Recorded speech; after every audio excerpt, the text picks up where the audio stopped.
So you've made it to the summit of the climb. What we're going to try and do now is just give a little bit of insight into making it right the way back down the mountain and enjoying it as much as you can. So this is a little bit on descending technique.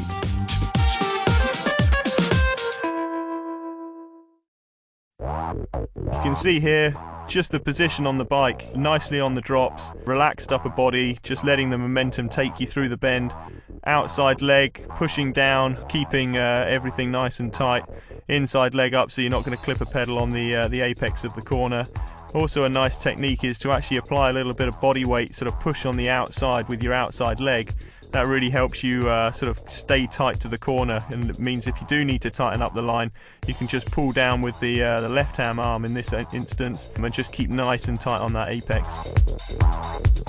So what we've got here is a right hand hairpin, and as you can see, as I enter the bend I'm getting close. I'm trying to actually brake before the bend and then use the bend to roll through with as much momentum as possible. So I start off on the left hand side of the road, swinging out and then really cutting across the apex using the bend as much as possible. It's quite a difficult technique and I don't always do it because if you're in a bunch it can get a bit nervous.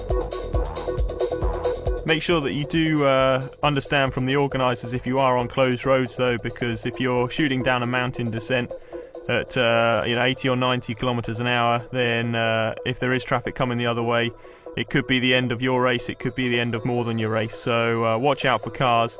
On the recce, you can see we certainly didn't have closed roads, so we were taking a few risks at times. But yeah, just keep an eye out for cars and oncoming motorists at all times. We've got a nice flowing right hand bend here. So on the entry, you can see I'm on the left hand side of the bend. I would have taken most of my speed off before that point and then taken the brakes off, so I'm rolling through this section. From there you can see how I'm just sort of cutting straight across the apex to the midpoint of the descent. So hands are actually on the brakes still, just in case you're going to need them in emergencies, but trying to stay relaxed and trying to roll through the corner. And then you can see straight afterwards on the exit, moving out to the other side of the road, and then try and gain the momentum again.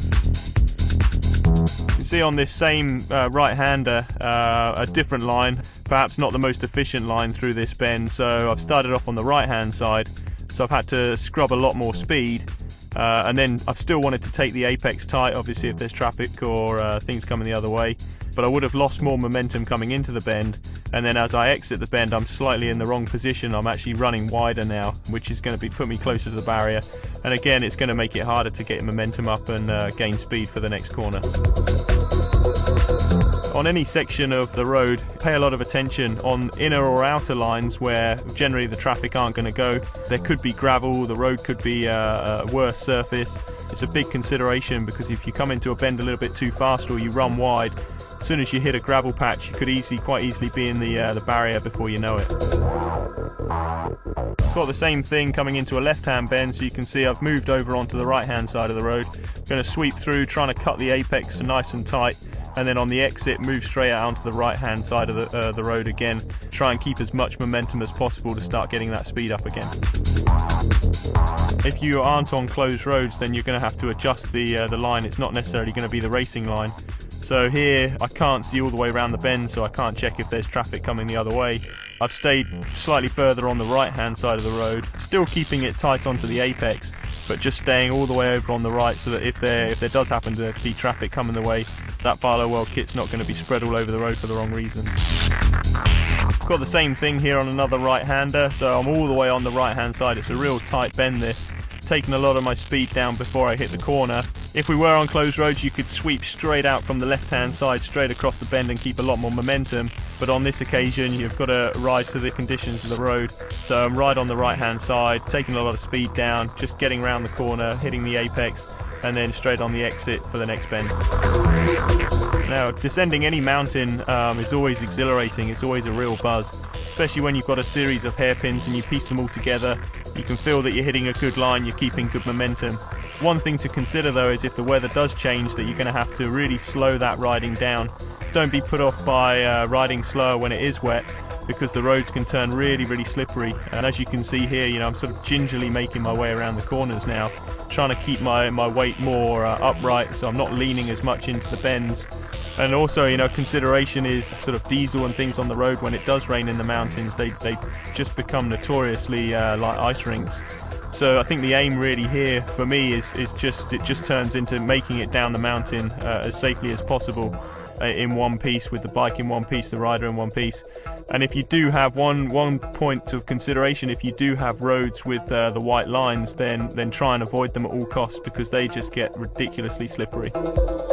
Now, when you are on a descent, it's not so bad on a climb like this, but definitely a couple of times in some of the Sportives, you hit a mountain descent and you've got a tunnel. If it's a nice day, you're going to have your glasses on, and when you hit that tunnel, make sure that you either move your glasses forward so that you're just looking past your lenses, because as soon as you hit the tunnel, your pupils have still got to change. And I've been caught out a few times where I've gone into a tunnel, it's been dark, I've got my glasses on, I then shift them forward, the pupils have got to change, so you end up just riding into this, you know, black hole and not seeing anything, and it can be really dangerous. So if you do know that there's tunnels on the circuit, or if you can see as you approach a tunnel, just shift your glasses forward, look past your lenses so that your pupils adjust before you hit the tunnel, and yeah, hopefully it's going to stand you in good stead for when you hit the middle of the tunnel and you can still actually see where you're going.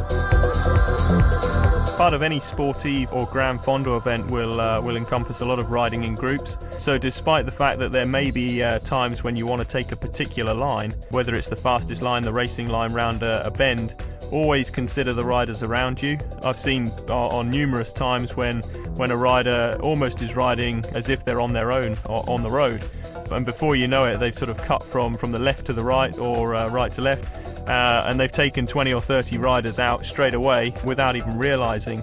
So pay a lot of attention if you are riding in a group, and as I say, if you are not on the perfect line, whatever line you're on a descent, just stick with it. The main thing is to actually just make it to the bottom in one piece and enjoy as much as you can in doing so. Just a couple of sort of general riding techniques. You can see a nice high cadence. That really sort of preserves the legs. If you go out there and you're doing 200 kilometers and you're grinding away in a big gear, it soon wears you down. So try and keep a nice high cadence, nice and relaxed on the bike. Arms are slightly bent to just mop up any road vibrations, or if you do hit any potholes, you're ready to react to them. So really, you know, just try and stay really nice and light on the bike and relaxed at all times. And I think that's going to be a nice technique to get through the longer Sportives.